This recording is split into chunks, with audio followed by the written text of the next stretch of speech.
هذه هي الآن جزر سليمان،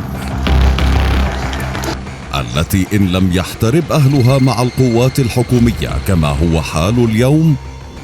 فإنما يكون حالهم هكذا.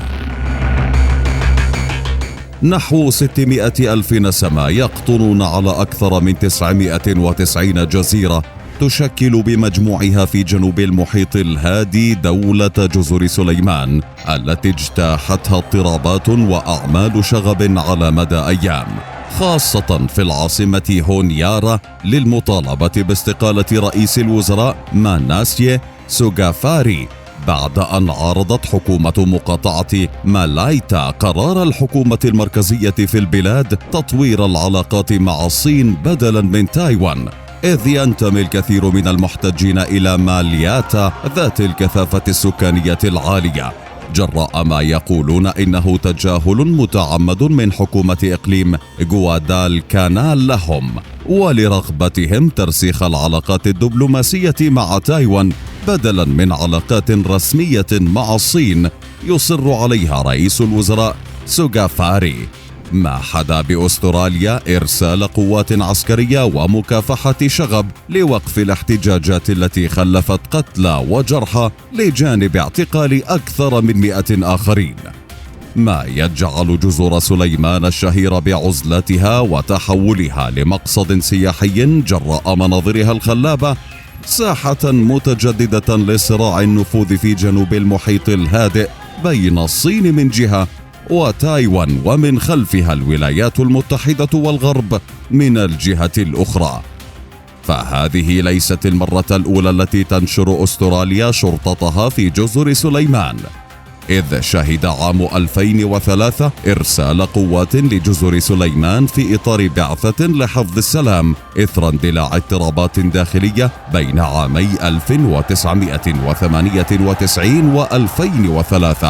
شاركت فيها جماعات مسلحة من غوادالكانال وجزيرة مالايتا المجاورة، حيث دارت معارك واشتباكات في ضواحي هونيارا وخلفت عددا كبيرا من الضحايا. فما هي قصة جزر سليمان؟ ولماذا يدور هذا الصراع حولها؟ في وقت تشير المراجع التاريخية إلى أن أول أوروبي وطأت قدمه أرض جزر سليمان كان البحار بيدرو سارمينتو دي غامبوا في عام 1568، فأطلق عليها اسم جزر سليمان جراء غناها بالذهب وقربه من سطح الأرض ما يتيح استخراجه بسهولة، ما كرس الاعتقاد حينها أنها جزيرة النبي سليمان التي كانت تحتوي على كنوزه.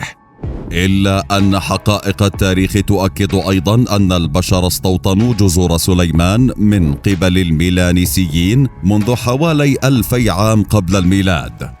فاكتشاف الأوروبيين لجزر سليمان لم يكن إلا بداية لاقتسامها في عام 1886 من قبل بريطانيا وألمانيا، قبل أن تستولي عليها بريطانيا وتستأثر بجزر سليمان لها وحدها. لكن الحرب العالمية الثانية جلبت لجزر سليمان الغزو الياباني،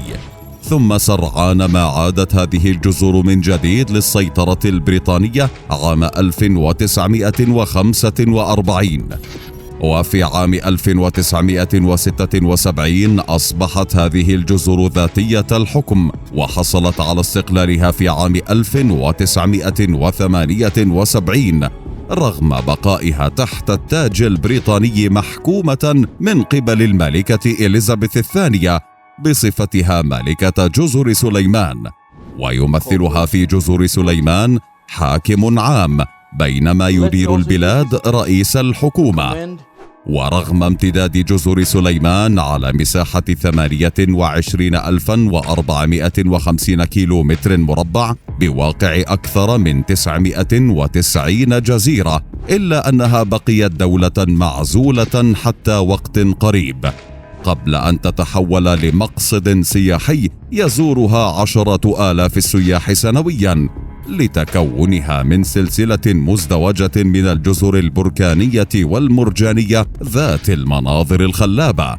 منها 6 جزر تمتاز بكثافة سكانية عالية، بينما تتناثر 300 جزيرة صغيرة أخرى لتشكل ملكيات لعائلات تعيش بمجتمعات منعزلة عن التجمعات في الجزر الكبرى، فيما تبقى أكثر من 600 جزيرة منها غير مأهولة أبداً. ورغم أن اللغة الإنجليزية هي اللغة الرسمية للدولة، إلا أن هناك أقل من 2% فقط من شعب جزر سليمان يتكلمونها، بينما يتحدث بقية الأهالي لغات أخرى محلية يبلغ عددها ما بين 60 إلى 70 لغة. ومن المفارقات التي تثير العجب من سكان جزر سليمان أن معظمهم يعيشون بعيداً عن الطفرات التكنولوجية الحديثة،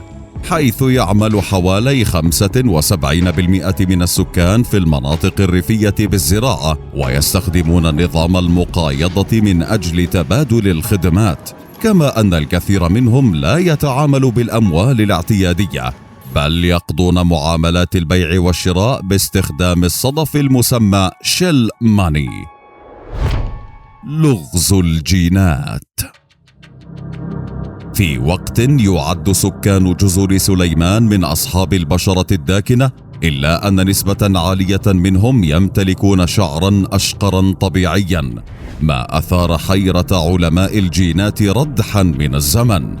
حيث ساد الاعتقاد أولا أن شقرة شعرهم تعود لتعرضهم المستمر لأشعة الشمس الحارقة، إلا أن الدراسات الجينية الحديثة أظهرت عكس ذلك. ففي عام 2012 أكدت البحوث أن هذه الصفات ناتجة عن اختلاف ما في جين TYRP1،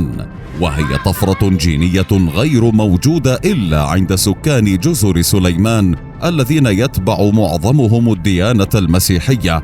بعد أن جاءها المبشرون المسيحيون مع الاستعمار الأوروبي، إلا أنها تشهد في الآونة الأخيرة تناميا مستمرا للإسلام.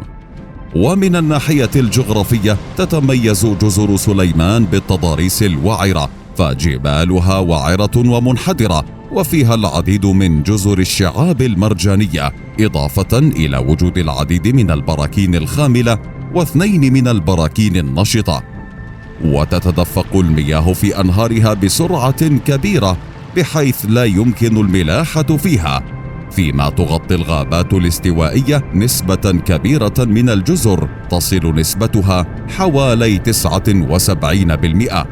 كما تتميز جزر سليمان بمناخ استوائي وحار ورطب في نفس الوقت، يتخلله عواصف استوائية شديدة خلال موسم الشتاء، لجانب أعاصير استوائية شديدة وقوية. وأنت برأيك، لماذا تتحارب الصين وتايوان في جزر سليمان؟